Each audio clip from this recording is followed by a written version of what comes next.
Alright, we are driving to Maine to see Dave's family, going to Dave's grandma's funeral, and we're also celebrating our 7th year anniversary of marriage. And this is Max.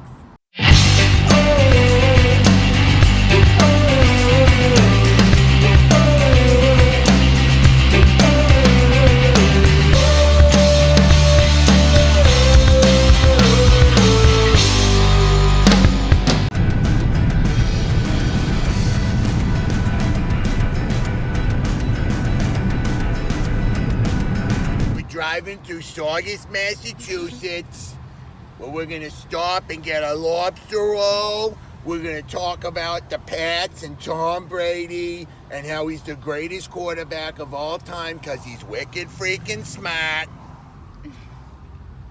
And now I'm gonna have Dave do that for the next 5 hours. Everyone knows Giselle is hot as hell. She could melt a freaking snow cone in her. Yeah, I thought we would share with you guys some tips and tricks to have a long-lasting marriage. So some stuff that we learned over the years. The first tip for a healthy, happy marriage is just understanding that you're no longer just individuals. You're actually a team, a partnership. So, you know, when one person struggles, or if the team needs someone to make a sacrifice, it's not you doing something or her doing something. It's you guys together just working for the strength and the health and the happiness of the team. So, all right, we've been driving for a while, and he's still going. Watch my mouth. Wicked smart. Wicked smart. Oh my god. Do you like apples? How do you like them apples? Wicked smart. He's so annoying. Tip number 2, coming from me. All the husbands in the world understand that when you buy a burger with fries and you ask your wife, do you want the fries? And she says no, she will eat them anyway. So my tip to you is, once you get married, you're no longer allowed to be mad at this or even surprised by it.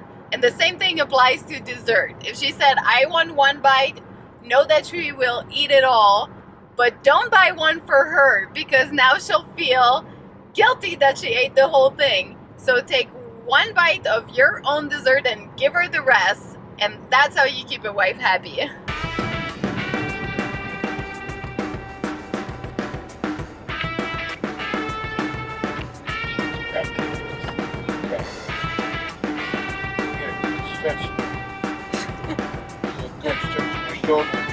What are you doing? Doing heart yoga. Kaga? Are you doing kaga? Autopofoga. Autopofoga? Rolling yoga.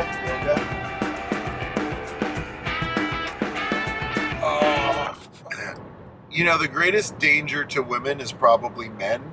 Like, if a woman is likely to be harmed or hurt or murdered, it's probably going to be a guy. And understand that, like, when you start dating and you're in a relationship and you get to the point where, you know, the dialogue in a girl's head must somehow go from, is this guy going to kill me, to, yeah, I think I'll let him sleep with me. And then you're, you know, in a relationship and living with each other. And I think as guys, sometimes we think of girls the same way we might, I'm not saying we think of them as guys, but we treat them in similar ways, especially when you've been married for a while. Just understand that, you know, a woman in a relationship is making herself incredibly vulnerable in every single way, in ways that she would never show anyone else. And, you know, guys may not be as sensitive to things because I think we're naturally kind of calloused in the way that we're brought up, but understand that you need to hold their heart in your hand very, very gently, because they are completely making themselves vulnerable to you, and I think that's something to respect and appreciate. Okay, my you're so annoying. My tip number for you guys would be to let each other talk. That's something me and Dave have learned over the year is, you know, you might have an argument, and arguments are very important. It's very important to be able to communicate and to hear everyone else's side. But I think more importantly than that, if you're always talking over each other, you can't hear anything. So make sure that when you're having hard conversation, first make sure you do have the hard conversation, but second, make sure that you guys really let each other talk. Same if it means, hey, I give you 5 minutes, you say your piece, and then I get the next 5 minutes and I say my piece. Same if you completely disagree or get very emotionally involved when the other one is talking, don't talk over them. Let them talk, then speak your turn. You'll be able to really listen to each other and maybe get something out of it. Okay. So that was 4. Okay, Dave has a little thing that he does over this bridge. What is it, Dave?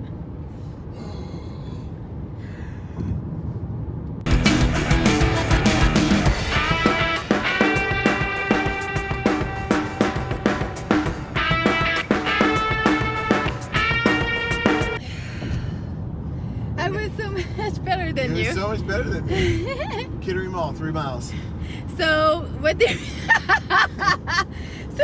we just do? We just held our breath. Yeah, we just had to hold our breath over that bridge. Family tradition. Little Dave's family tradition.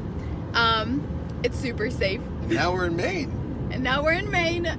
You gotta hold your breath in that last bridge before Maine. It's so ridiculous.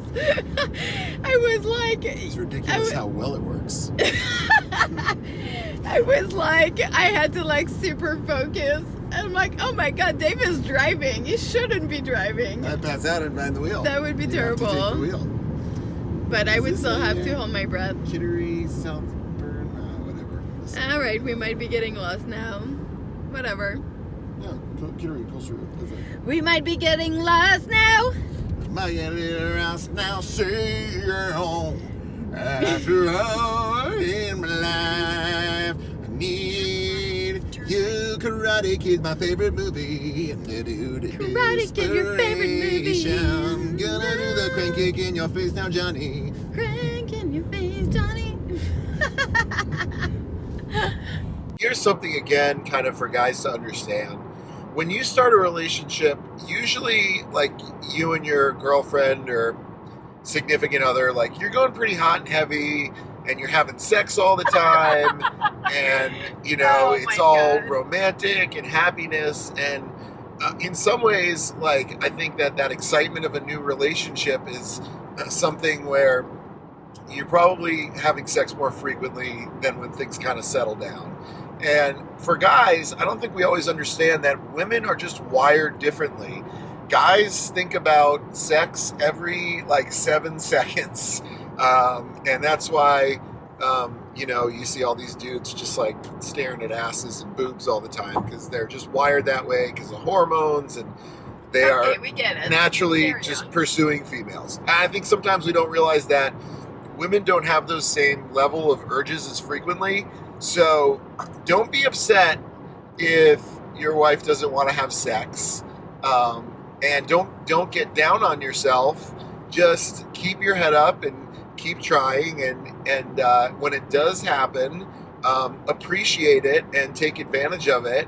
And like, you know, you have to have a short memory, so just keep cracking away and trying. And if you know, if it doesn't work out that day, that's fine. And try to stay connected. At least having sex once a week is probably enough to keep that close personal connection, especially when you're sharing pheromones and having that sensation of just closeness and deep love and affection for each other. So With me, I love shopping. I do a little shopping dance, girl. All right, Dave. have. So, for the ladies, this is something I've learned with Dave that was like really shocking to me.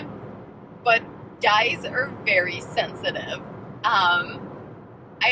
We grow up like thinking that like, oh, boys, you know, they're not supposed to cry, they're not supposed to do this and that, and I think same thing with guys. A lot of them get raised this way, and being with Dave over now 7 years of marriage has really taught me how much sensitive guys are, and we really don't know this, but every little time that you say something about their physique that you think that you're just like teasing them and it's funny, well, they really take it at heart. So as much as you know, our husband or loved one sometimes seems very tough and like, I don't know, like strong and everything, they really all have like a gentle heart, just the same way I think lady we do.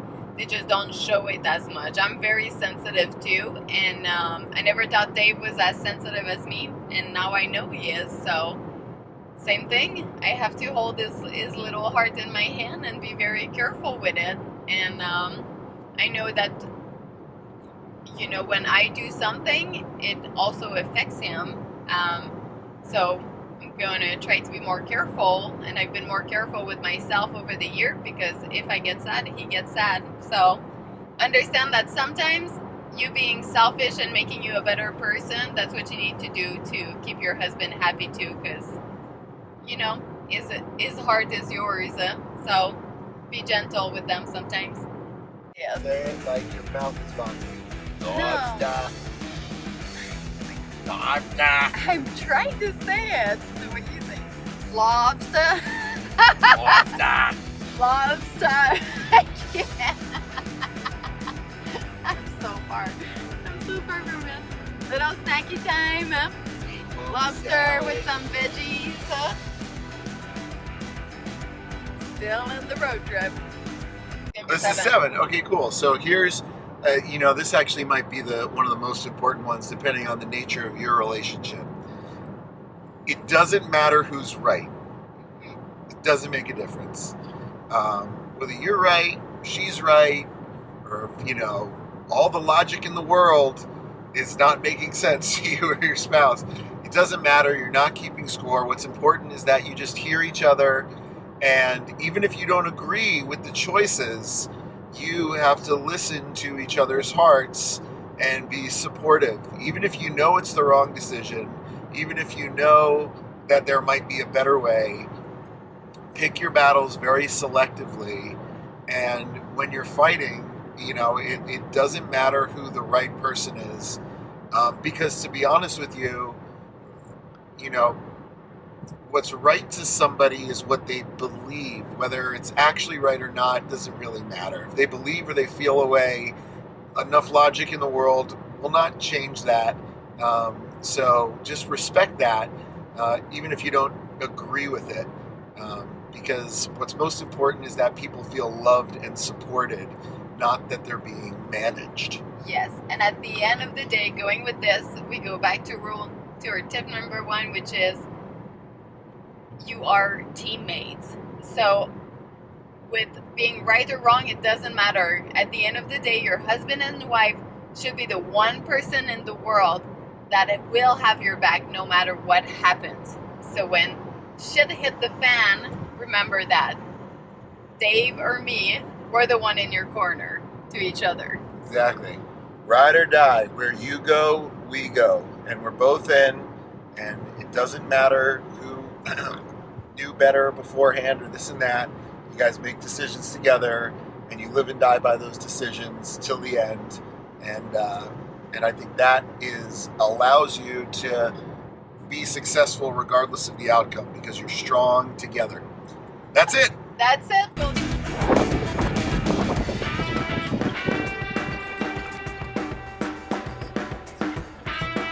Arrive in Maine, and we'll be posting more about this trip. David.